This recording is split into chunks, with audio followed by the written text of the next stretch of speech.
this house is where I grew up. All my family, my brothers, mother and dad, we grew up in this. My roots in agriculture go actually from my birth. My great-grandfather moved here and brought the family out in 1960. Agriculture was our way of life. We farmed cotton.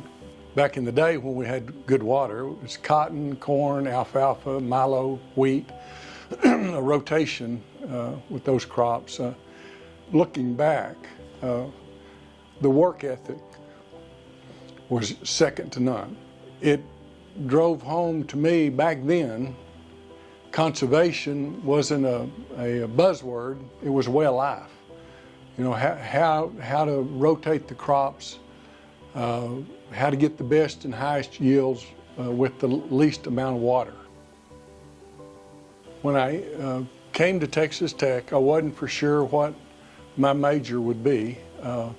I was highly interested in psychology and sociology, and obviously interested in agriculture and in that world. And so I'll never forget the first day I went on campus and called. I had two meetings set up with in the psychology department, sociology, psychology, and so I met with a couple of their counselors, and they were really nice, great people, but the conversations went kind of in a direction that I was not that comfortable with. I guess they were thinking deeper than I was ready to think at that point in time. And I'll never forget, I walked out of that building and I thought, you know, I need to go over and walk into the animal science building.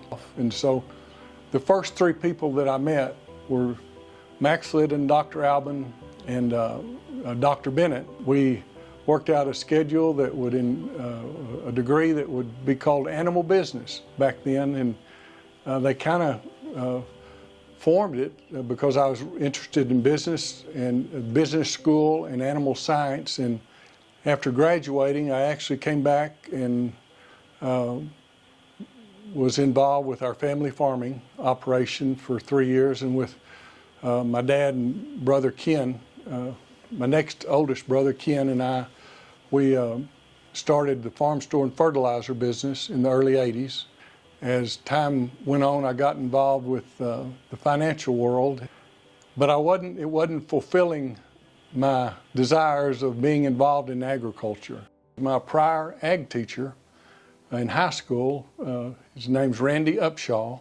He happened to stop by one day where I was working with a pen of cattle, and he thought I was still in the banking world, and he asked me what I was doing, and I said, Mr. Upshaw, what I know right now I'm doing is I'm finishing this load of feed for this pen of cattle. And he said, you know, there's a position that's opening up with the State Soil and Water Conservation Board.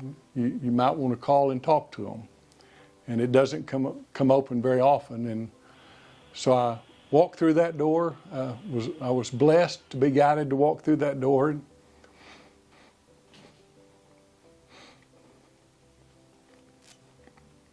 And that's what I spent my career doing. Rex and I